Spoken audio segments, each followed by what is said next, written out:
Good morning. This is Bill from Curious Cars on a reasonably cool Florida Monday morning. We had started with temperatures in the 50s. We had a little bit of a cool front blow through yesterday. Probably we're in the light 60s right now, but yeah, it's still nice, and the humidity isn't that bad, and after 4 days of unusually hot weather, the kind that makes me absolutely hateful, we're back into a cool period, and that's just absolutely fine with me. And what we have today is a 1985 Chevrolet Corvette. Now, I've done a few of these things before, so this is going to be kind of a short take. But one reason is I'm going to be selling this car on an auction website, probably bring a trailer, but who knows, we'll see how that goes. And otherwise, because I think this car is special enough to merit at least a short take video, even though I have covered the C4 fairly extensively and will link to those in the description below. So we're going to go over this one real quick. But I would argue that this is the perfect early C4 coupe, and we'll get into why as we go. For one, it's red. I mean, it's bright red, and I mean, let's be honest, the song wasn't, little gray Corvette. I mean, red is a signature color for this thing. Number two, 85 was a good year. 84 it came out and it was a big deal, but there were some flaws. And in 85, they very quickly, the Chevy engineers addressed them and made it a much better car. And we'll get into why as we go. It's red. It's got gray cloth interior, graphite cloth, very rare in these things. You don't see it very often. More importantly, it's got the Z51 performance handling package, which is a pretty big deal and originated with the C4. It's one of the few legacies of the C4 Corvette, which again we'll get into now. The C4s have been kind of an underappreciated collectible. They still are, though they're gaining traction, particularly the more rare and desirable models. The ZR1s, about 3, 4, 5 years ago, you could pick up a ZR1 with low miles, a 90 model, very important Corvette that cost an incredible sum of money back then. They were bargains. I mean, yeah, you needed an outboard mechanic to work on one, but you could buy a really nice low mile ZR1 in the 20s. Well, forget it. Now that number is up in the 40s. And as those cars, and getting into the later C4s like the Grand Sports and the Collector Edition, they're going upward. They're going to drag the rest of the C4s along with them. And this one, being a Z51 in 85, being a key year, I think is one of the cars that's going to make that move. But yeah, you decide. We'll see. But look, in basic description, the C4 Corvette, a fiberglass-bodied two-seater with a pushrod overhead valve engine driving the rear wheels, is unchanged from the original Vette concept of 1953, the one that debuted back in the Motorama show with the Blue Flame 6-cylinder. Basically, it's the same formula. I mean, there's no arguing against that. Certainly when you get into the V8 models of the earlier C1s. But then you got the C2, which came out in 1963. And it was a sea change at the time. It was, a guy named Zora Arkus Duntov. You can't call him the creator of the Corvette, but he was really the father, at least the stepfather of the Corvette. And when he signed on with Chevy, based on his love for the Corvette and his, making his way into that project, he turned it from something that was kind of anemic into something that was much more sporty. And the C2 was the culmination of that, with a tremendous number of car guys who got together to make it. Well, the C2 was so good, they used the frame for the C3. The C3 lasted, I think, longer than anybody thought it would, and went all the way to 1982. So, I mean, you get a 1982 Corvette, it's got the same basic architecture underneath as a 1963 Corvette, almost 20 years prior. So to say the thing was long in the tooth is a bit of an exaggeration. Well, skip a year because there was no 83 Corvette because of, supply issues or what have you.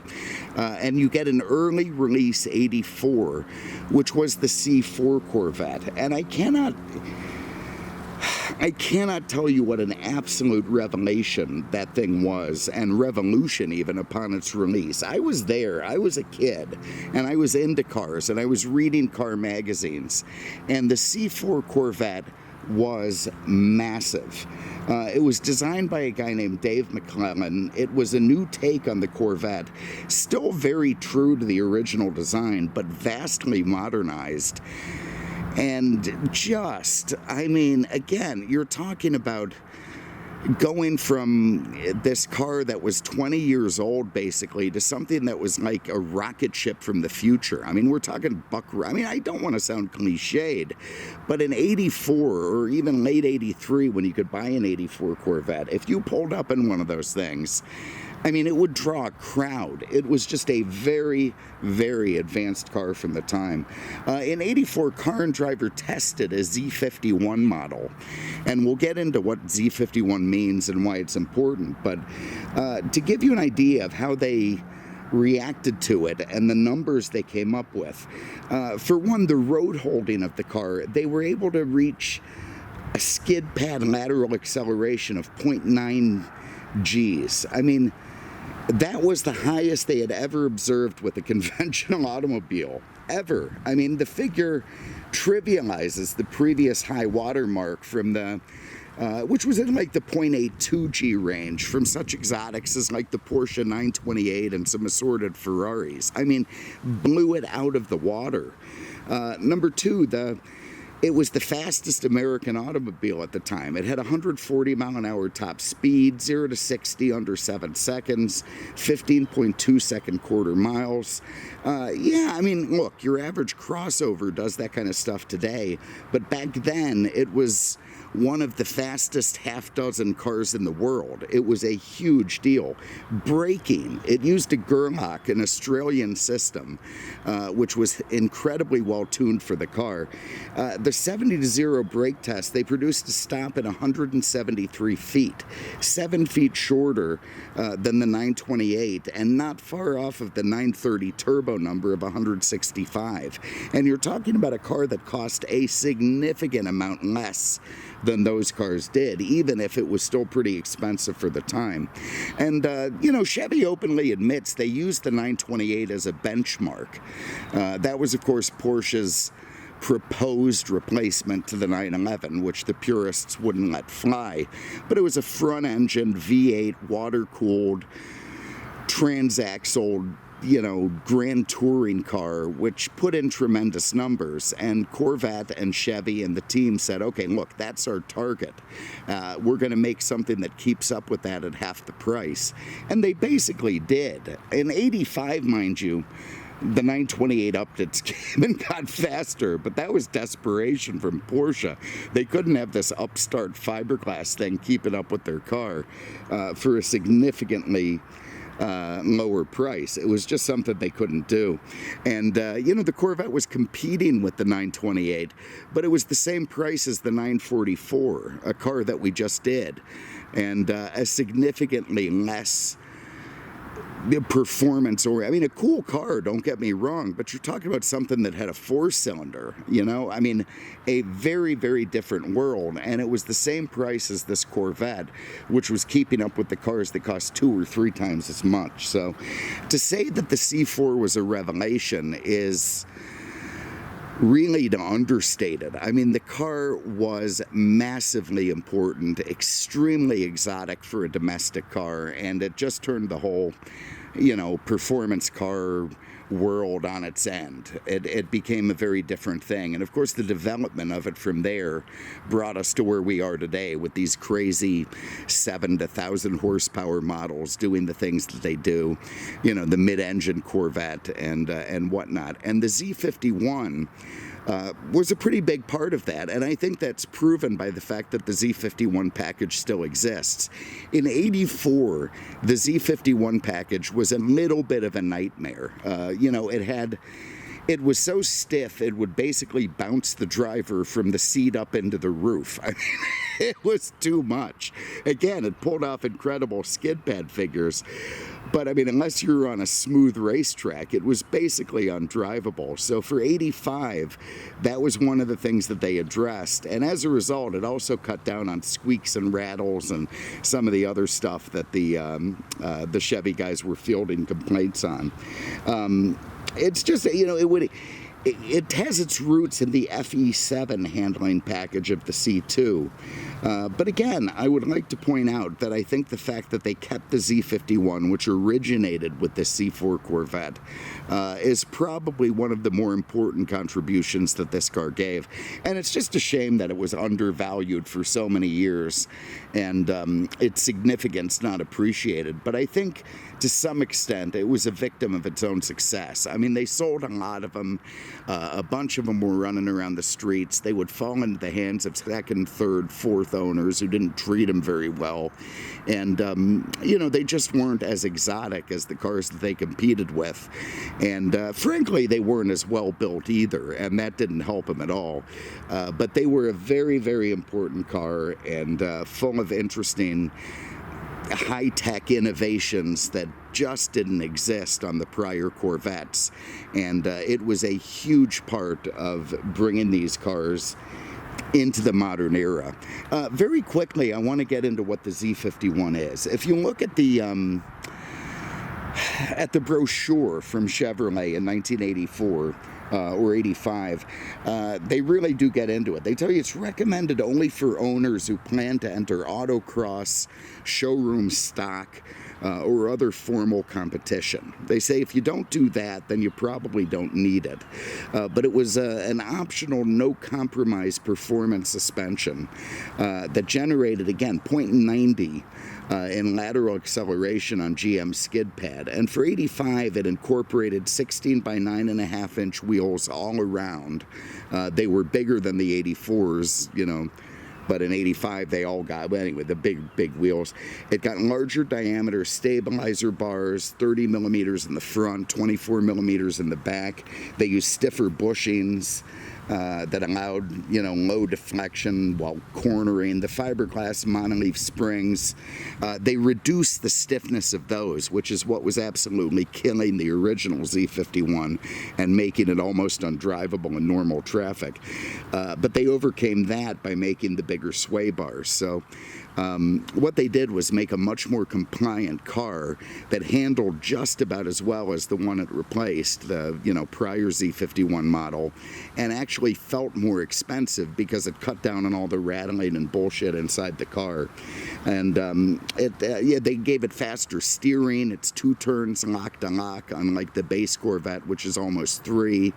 They gave it a heavy-duty cooling system, the braking system. It's very, very well set up for track day, and that's what makes them pretty cool cars today. And that's why I say that this particular 85 is so important and such a good piece. I mean, first of all, you bought one of these things with the Z51, you were probably going to use it. You were probably going to go beat the crap out of it.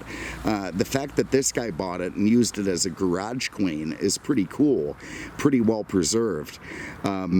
So that's kind of neat stuff. And, you know, it's red, again, it's got the transparent roof option, which I think looks great. That was the guy maybe, you know, saying, okay, you know, I'm getting the cloth seats, I'm getting the stick, whatever, but I'm going to have a little bit of fun with the transparent roof. That's cool. The cloth seats are cool. Let me have a look inside there. We'll do the interior later, but here's just a quick peek. You just don't see that very often in these C4 Corvettes. They're almost exclusively leather.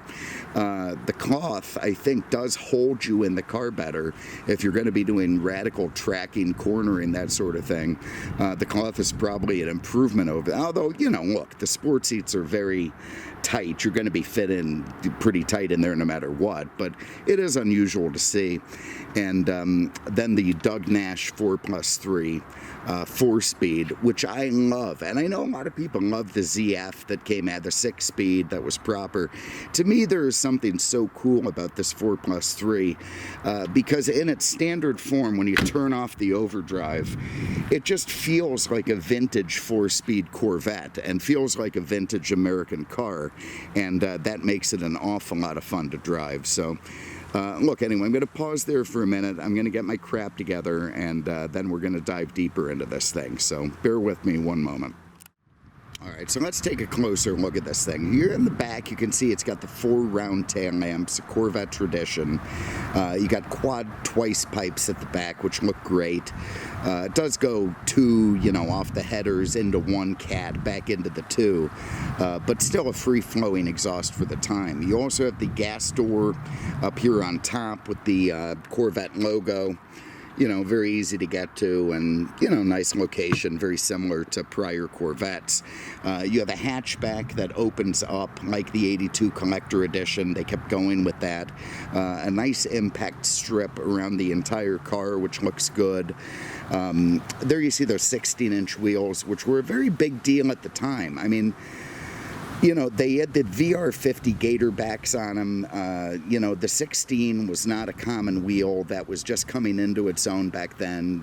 On the 928, on the Corvette, on higher end cars, you were getting 15-inch wheels. The door nice and sleek, sort of a muted Coke bottle design, if you will. It's got the removable roof panel, which stows very nicely in the back. And it is a body-on-frame car, like the earlier Corvettes, but it uses a much more rigid superstructure that actually incorporated the windshield into that welded frame. So it's very stiff, very rigid, which it had to be if you were going to have a Targa top. A huge swooping front end with 2 power bulges. You got pop-up headlights, which look great. Fog lights, no obvious grille. It's sucking up air from underneath the bumper. More of the Corvette logo there, the badge there on the front. Just a very, very good looking car. And again, I mean, if they didn't make them in such quantities, I think there were 39,000 85s made. If there were 5,000 85s made, it would be much more exotic and much more sought after today. But we hold its success against it. I like the little inlet vents on the bottom of the front fenders there. And anyway, look, let's just get into it. Left and right, it has a hatch release on the door, which is nice. It's got correlating one. You can see those hood struts pop it right up. In the back, you got those Delco Bose speakers. These little nubbies here are what insulate the that roof when it goes down. It sits in those little capture things there and rests here, and that pin holds it in. So a very nice setup. You got a couple of, you don't have a glove compartment, so you got 2 little compartments back there. If I pop this one open, it's going to give us the RPO codes, which again on this car are kind of important. I'll zero in on that. But if you look there on the bottom left, there is the Z51, and that's a pretty big deal. That is that performance package on this car, and part of what makes it a little more special than your base Corvette at the time. But very convenient. Even if you have to lean over a lot of real estate to use the hatch, you at least do have a very usable cargo area. Infants, weaponry, crates of ammunition, crates of drugs, whatever it is you want to stick in the back there, you got a pretty good amount of room for.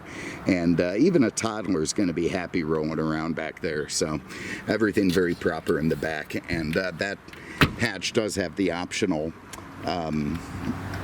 defrost on it, which is nice. Have a look under the hood. We'll see if I can do this one-handed.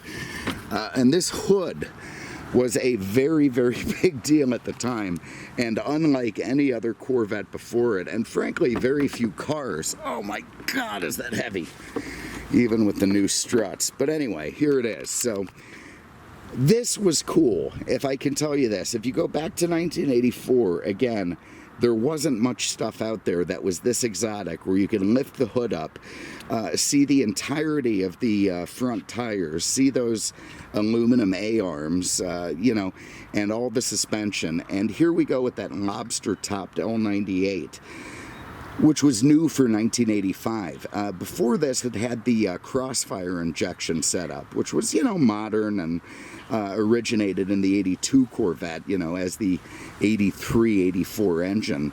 But the CAFE standards and the gas guzzler tax was slowly rising, so Chevy had to take so they did away with the throttle body injection and made a true tune port injection that not only upped the fuel mileage, but also upped the horsepower. It works in a weird way, almost like a iffy turbo. I mean, don't hold me to that, but look, it force feeds air into the plenum, meters the fuel very properly.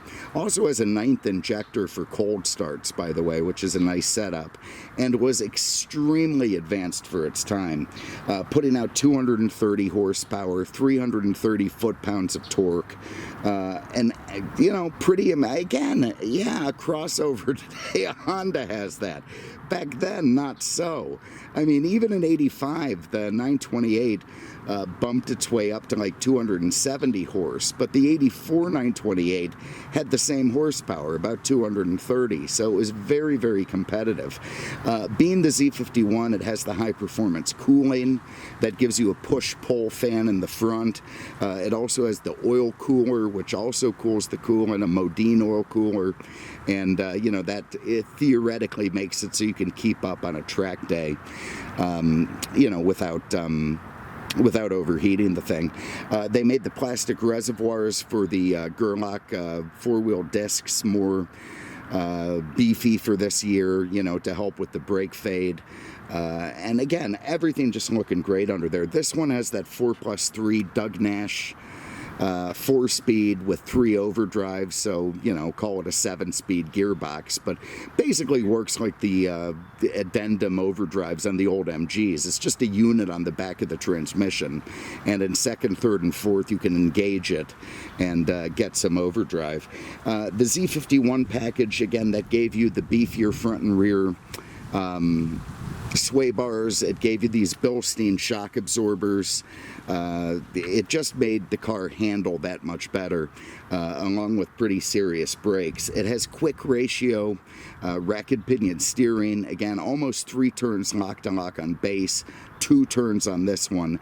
Very precise. Again, made for autocross, made for track day, that sort of thing. You've got the unequal length A-arms up front, uses a transverse fiberglass leaf spring like earlier Corvettes, which they softened on the Z51 of this year to make it more manageable. In the back, you got trailing arms, you got another transverse spring. The Z51 gave you an 8.5-inch posi differential with the Performance 307 axle gears. It also has a torque tube, which basically connects the front of the back of the transmission with the front of the diff in a very rigid way that makes the car not flex very much. So it doesn't just have a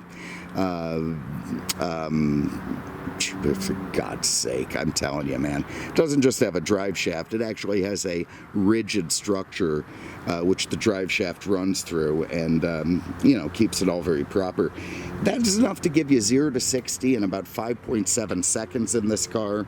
You could do a quarter mile. I looked up the you know, a bunch of different, very different results from different people on different days. Motorweek did one. They got a 13.9 out of an automatic at 95, 14.2 out of the stick, which is interesting. So they didn't have a great stick driver.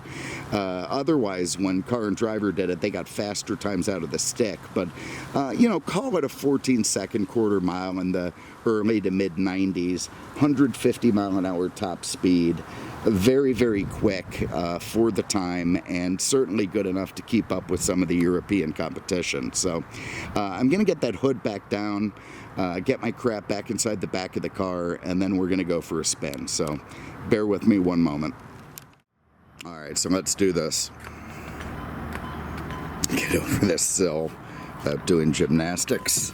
It's easy if you just kind of fall into it. There's that Bing, obviously working well. You know, C4s have historically, you know, modern historically, been overlooked in the collector car market. You know, not great values, not doing very well. I think to some extent because they were a victim of their own success, but that is changing.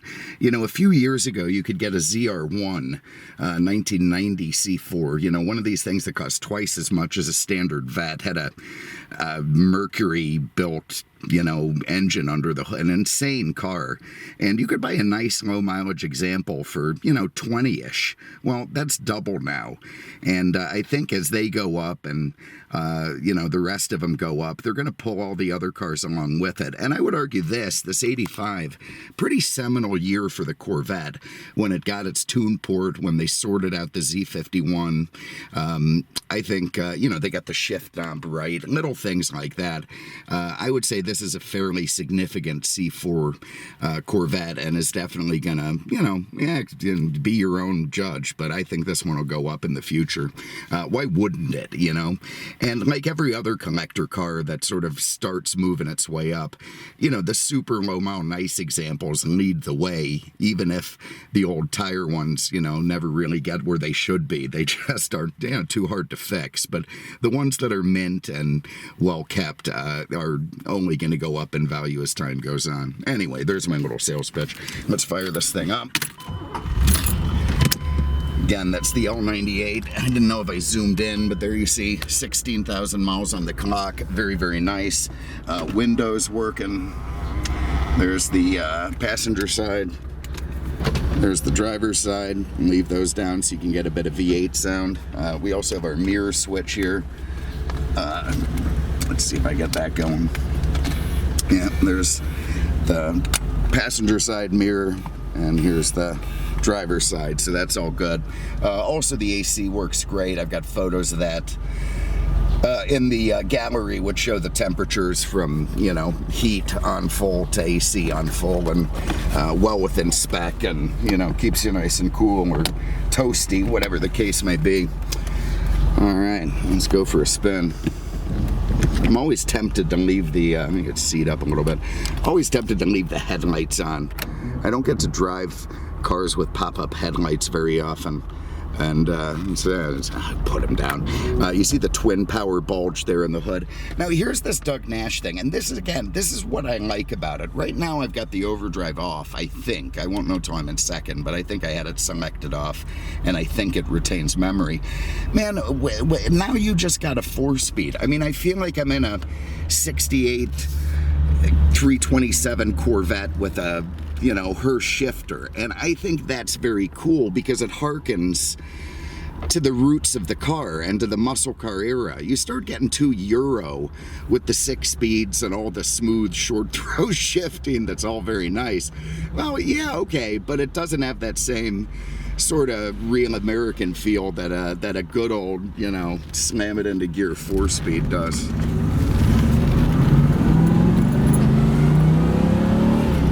Plenty of pep out of that. You see it shifts nice and smooth. Oh, we are in overdrive. Okay, so you see I've got the little overdrive engagement indicator there. So I'm going to click that. Immediately the revs go up and that's off. So now I am just in a 4-speed.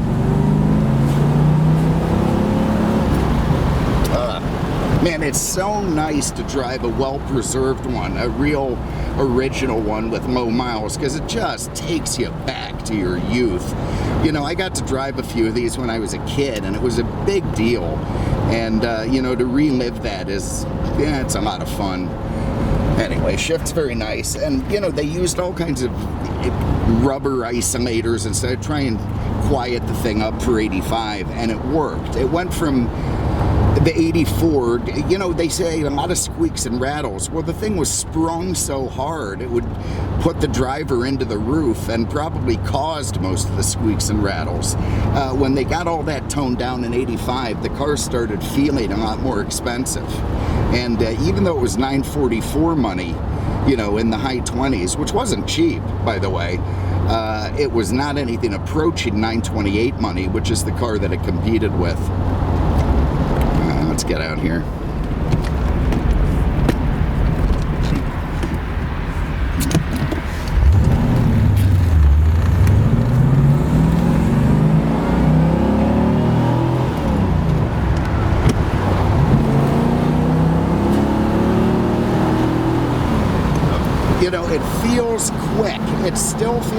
happy.